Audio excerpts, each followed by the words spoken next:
This is Daniela Cambone for Kitco News, and we are at the Mine Latin America Conference sponsored by On the Ground Group. Joining me now is the keynote speaker from the event.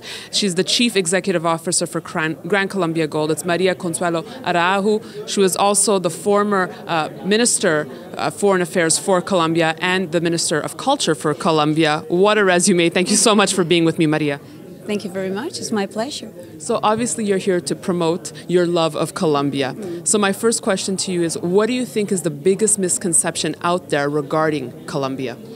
Safety, no doubt. People are concerned about safety, about risk in our country. And when you compare the numbers, when you compare the indicators, you see that Colombia is a very safe country, and the only risk you have is to wanting to stay.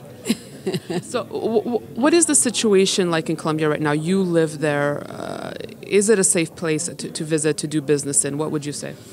Well, we're growing very much, 6% average of GDP growth. We want foreign investment, and actually that's why the mining sector is growing so much. And we have stable rules, and I think that's what the investors want. Right. Right. So right now, how is it ranking in terms of gold production in Latin America? Where does Colombia fit? Well, Colombia is one of the promises in Latin America. We don't have a boom in mining projects already. We have a boom in investment. And so we were seen by the investors and by the market as the sixth place, more interesting where to invest. Okay. So let's talk about your role as Chief Executive Officer for Gran Colombia Gold. What's new and exciting at the company? Well, everything is exciting. It's a vibrant sector, growing. Everything is to be done.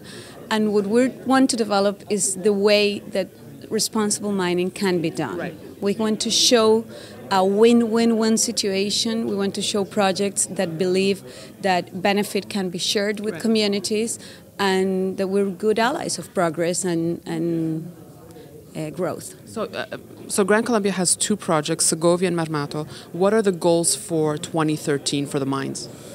Well, we're expecting to have pre-feasibility study for the Marmato project. That's a mountain of gold. We have 14.4 million ounces there of gold and more than 70 million ounces of silver. And we want to develop that project, of course, with an alliance with our communities. And on the other hand, in Segovia we have a producing asset. We're already producing, we're going to double production by the end of this year. And with the facility, 100 million facility that we just closed, we want to double the double. Right. So we want to reach 200 million ounces. 200,000 ounces. 20,000 ounces. So someone raised a good question last night during the corporate presentation that I attended. They were saying that there's 25,000 ounces of gold being mined at Marmato currently, but you have 1,000 employees there. So how does that ratio make sense, Maria? Well, we do have challenges in terms of cash cost at Marmato, but our priority is to gain credibility, trust, and to have confidence from the community. So we want to give them employment, and we see it as a social cost associated to the project. Right. Right. So that's something that you've had to really deal with, is the issue of wildcat mining, right? That's an issue that's present in Peru, also in Colombia. How did you get the illegal miners on your team? Well, it was such a challenge because we had to design something that was good for the company, good for the government, and good for them, because they had to find safe employment, ways of getting the gold out, but also to share it with the state. So we generated some contracts with them. We have today 24 contracts. We buy the ore, we process it in our plant, and we've reduced already 15 tons of mercury. Wow. That's something that is there to see, and we've been certified by the United Nations Development Institute. Because I think you were mentioning that Segovia was one of the most polluted cities in the world because of this issue, right?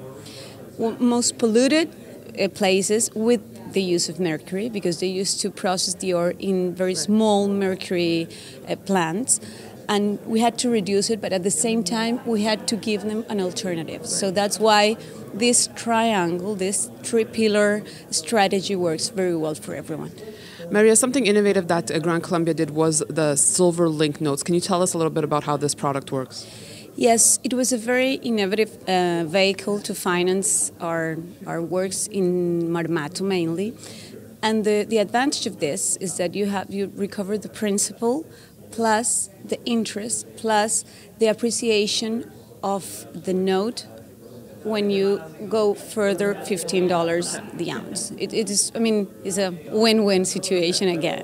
And it's available for U.S. and Canadian investors? Yeah, it's in the TSX, and it is trading in the TSX. Maria, finally, going forward, what are some challenges that you face as a Chief Executive Officer of Gran Colombia? What are some challenges of mining in Colombia? Well, I would say, like in any company, teamwork is a big challenge when you combine talents of geologists and anthropologists and people from the social and from this exact sciences. But I think we're very aligned towards growth and towards sharing our benefit. What I would think like in Colombia, the main challenge is to maintain stable rules so we can attract investment. Maria, finally, word on the street is you'll go back into politics and you might become the first female president of Colombia. I'm already a Gran Colombia president. I'm very happy with that. Very diplomatic answer. Grazie mille, Maria. Grazie tante a te. And thanks for watching our coverage from the Mine Latin America Conference here in Toronto. You can email me any comments or questions at newsfeedback@kitco.com. For Kitco News, I'm Daniela Cambone.